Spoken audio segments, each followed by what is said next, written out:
gabimin më të madh që bën shoqëria jonë, e para është mos respektimi i fesë.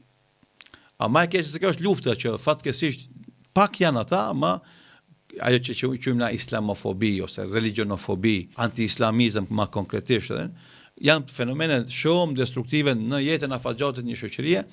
Edhe tjetra është, do thotë, se në shkollat tona, në qendrat edukative arsimore, do thotë nuk respektohet feja. Sheve një krahasim veç po duam apo në popujt e Ballkanit, në gjithë shtetet e Ballkanit ku janë katolik ose ortodoks, ata kanë respekt maksimal për klerikët fetar të tyre. Ndeshna për kisha, ndeshna për shkolla, ndesh kudo që janë ata. Po valla. Veç të pjesa muslimane, domethënë, fatkeqësisht insistohet në një ateizëm agresiv, edhe një mos respekt total ndaj figurës shoqës. Po flas për institucione, flas për individ. Po. Se kemi individ që ai për shemb personalisht e respekton shumë një hoç. Ama nëse merr pozitë institucionale dhe i shkon ti si hoç, nuk të jep njëjtin respekt.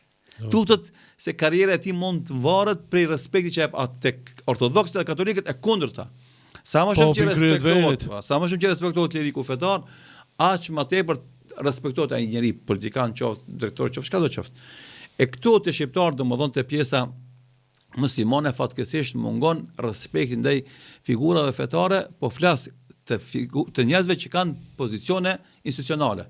Ai mundet me dashur hoxhën privatisht, e respekton maksimalisht, ama nëse është pozitë ministër për shembull, drejtor, si ti shkojsh ti si hoxh, nuk e gjen respektin e njëjtë siç e gjen për shembull një preft katolik qoftë ortodoks qoftë, kur shkon te një institucion nëse ai drejtori ose ministri është krishter ortodoks ose katolik. Edhe kjo është kompleks inferioriteti që fatkeqësisht me kalimin e kohës e kanë nguritur një pjesë e madhe e shoqërisë që merret me punë shoqërore, sociale, politike, a mendoj se e kundërta është më e saktë. Domethënë sepse fundi fundit këtë na jemi të jetuar me këtë shtëpi, këtë jemi në këtë anije, edhe këtë na duhet me kontribu për me shku me lundru anija, domethënë drejt e sigurt edhe e qetë, drejt Bregdetit, domethënë kudo përfundon jeta e secilit.